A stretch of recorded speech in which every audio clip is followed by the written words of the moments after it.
Hello students, welcome to the Sindh board lectures by Sanjay Om. In first year chemistry stoichiometry के part में आज हम mass to volume relationship के numericals को solve करेंगे कि किस तरीके से मास टू वॉल्यूमशिप के न्यूमेरिकल्स आपसे पूछे जाते हैं तो आप उसे किस मेथड के थ्रू सॉल्व कर सकते हैं और इन्हें किस तरीके से ईजी मेमोराइज किया जा सके। ये सवाल आपके एग्जाम्पल नंबर 1 है जो आपके बुक के पेज नंबर 22 और 23 पर मौजूद है। इस सवाल को दो तरीके से आप सॉल्व कर सकते हैं। एक मेथड होता है ग्राम मेथड और एक मेथड है मोल मेथड। हम इस सवाल को दोनों मेथड से सॉल्व करेंगे। ये ग्राम मेथड में, इस मेथड के अंदर हम ग्राम मेथड से सॉल्व करेंगे और नेक्स्ट वीडियो के अंदर मैं आपको बताऊंगा कि आप इसे किस तरीके से मोल मेथड के थ्रू सॉल्व कर सकते हैं।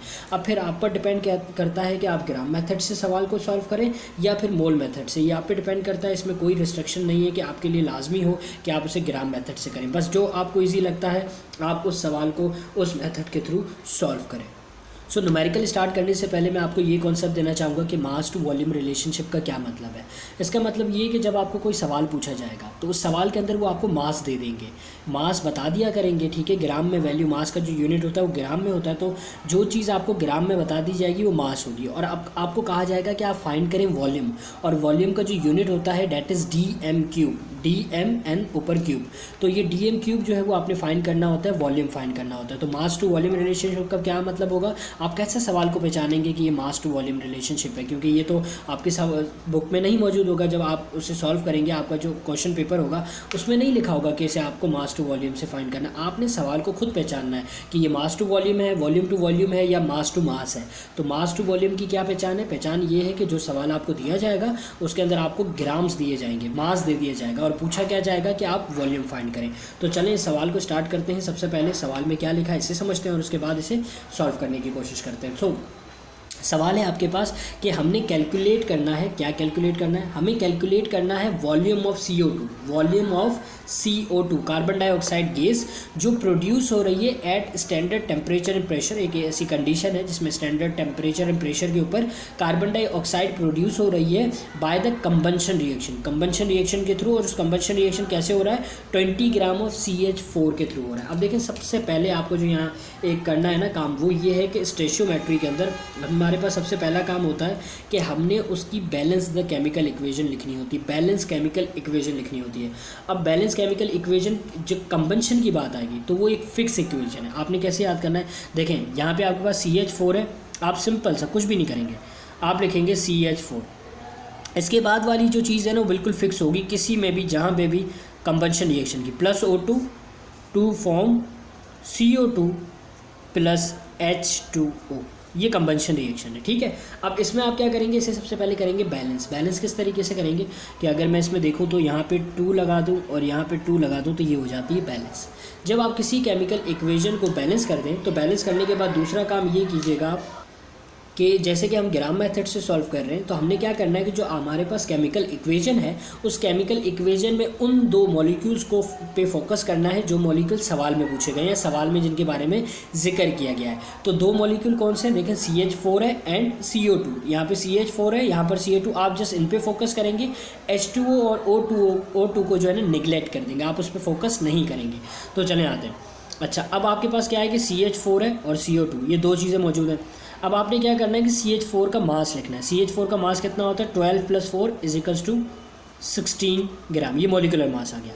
कार्बन डाइऑक्साइड का होता है 44 ग्राम, ये आपको याद रखने पड़ेंगे, या से आप कैलकुलेट भी कर सकते हैं। इसी के साथ सवाल में पूछा गया 20 ग्राम CH4, तो हमें कितना दिया है? 20 ग्राम CH4। अब हम क्या करेंगे? देखिए, हम ये करेंगे कि जो हमारे पास CH4 मौजूद है, CH4 हमें दे दिया गया 20 ग्राम, तो हमें ये सबसे पहले ग्राम मेथड में क्या फाइंड करेंगे? हम फाइंड करेंगे कार्बन डाइऑक्साइड का मास। मतलब अगर हम इसे समझें कि 16 ग्राम से हमें 44 ग्राम कार्बन डाइऑक्साइड मिला तो 20 ग्राम से कितना मिलेगा? तो हमें फाइंड करना है कार्बन डाइऑक्साइड का मास। जब हम कार्बन डाइऑक्साइड के मास को फाइंड करेंगे तो एट लास्ट हम उसमें किससे कन्वर्ट कर देंगे? उसको कन्वर्ट कर देंगे DM क्यूब में, मतलब वॉल्यूम में। मतलब हम क्या फाइंड करेंगे? हम फाइंड करेंगे पहले ग्राम में आंसर।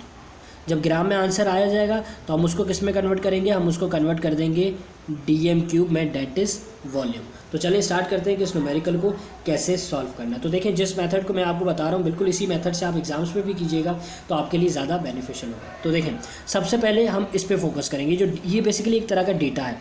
तो 16 ग्राम CH4, आप लिखेंगे 16 gram of CH4 gives 44 gram of carbon dioxide.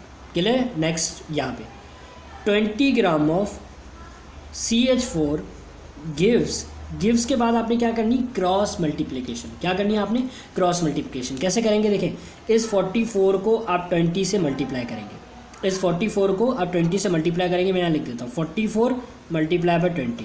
अब जो यहाँ पे 16 मौजूद है, आप इससे इसको डिवाइड कर देंगे यहाँ पर। जब आप इसको सॉल्व करेंगे अपने कैलकुलेटर से, मतलब 44 को 16 से डिवाइड करेंगे, उसके बाद इसको 20 से मल्टीप्लाई करेंगे, तो जो आपके पास आंसर आएगा that is 55 gram of CO2। In short में कहूँ तो 20 ग्राम CH4 से हमें कितना कार्बन डाइऑक्साइड मिला, 55 ग्राम। अब हमने कहा था कि हम ग्राम को किस में कन्वर्ट करेंगे, DM³। अब आपने कैसे करना है, बहुत ही सिंपल तरीका है। किस तरीके से कन्वर्ट करेंगे, कन्वर्ट इस तरीके से करेंगे कि आप सबसे पहले निकालेंगे मोल। क्या निकालेंगे, मोल। तो आपने क्या करना है, पहले मोल फाइंड करना है और मोल को मल्टीप्लाई कर देना है 22.4 से। ये है फॉर्मूला कन्वर्जन का। अब मोल कैसे फाइंड करेंगे, what is mole, mole is N mole का सिंबल है, is equals to mass divided by molecular mass. अब हमने क्या फाइंड किया है, हमने कार्बन डाइऑक्साइड फाइंड किया है, ठीक है। तो कार्बन डाइऑक्साइड का जो मास हमें निकला है, जो हमने फाइंड किया, डेट इज 55 ग्राम। तो मास की जगह मैं लिख दूंगा 55 ग्राम। और बात करूँ इसके मॉलिक्यूलर मास की, डेट इज़ 44 ग्राम। तो मैंने यहाँ लिख दिया 44। क्या किया, 55 डिवाइड बाय 44। जब इसका जो हम अब इसे डिवाइड करेंगे, ठीक है, अब हमारे पास एक आंसर आएगा। अगर हम इसे डिवाइड करते हैं 11 के टेबल से, किससे, 11 के टेबल से, तो 11 के टेबल में 5 ज़ा 55 और ज़ा 4 ज़ा 44, तो डेट इज़ 5 डिवाइड बाय 4। ये हमारे पास एक आंसर आया, ठीक है। और अगर इसी मज़ीद 5 डिवाइड बाय 4 को अगर मज़ीद हम सॉल्व करते हैं तो पॉइंट में आंसर आता है 1.25। तो हमारे पास मोल कितना आ गया, कार्बन डाइऑक्साइड का मोल आ गया 1.25 मोल। अब आपने क्या करना है कि जो आंसर आया मोल का आपके पास, इसको मल्टीप्लाई कर देना है। सिंपल, आपने मोल फाइंड कर दिया, इसको मल्टीप्लाई करेंगे 22.4 से, तो 1.25 मल्टीप्लाई बाय 22.4, तो इसका जो आपके पास आंसर आएगा एट लास्ट, वो आंसर होगा 28 DM³, क्योंकि ये आपने वॉल्यूम फाइंड किया है। तो आई होप कि आपको ये वीडियो समझ आई होगी, ये ग्राम मेथड भी समझ आया होगा। अगर आपको कोई भी क्यूरीज हो तो आप मुझसे डायरेक्ट मेरे व्हाट्सअप नंबर भी पूछ सकते हैं। और इसी के साथ साथ मेरे चैनल को सब्सक्राइब ज़रूर कीजिएगा और अपना फीडबैक ज़रूर दीजिएगा कि आपको मेरी वीडियोज़ कैसी लगती हैं। Thank you.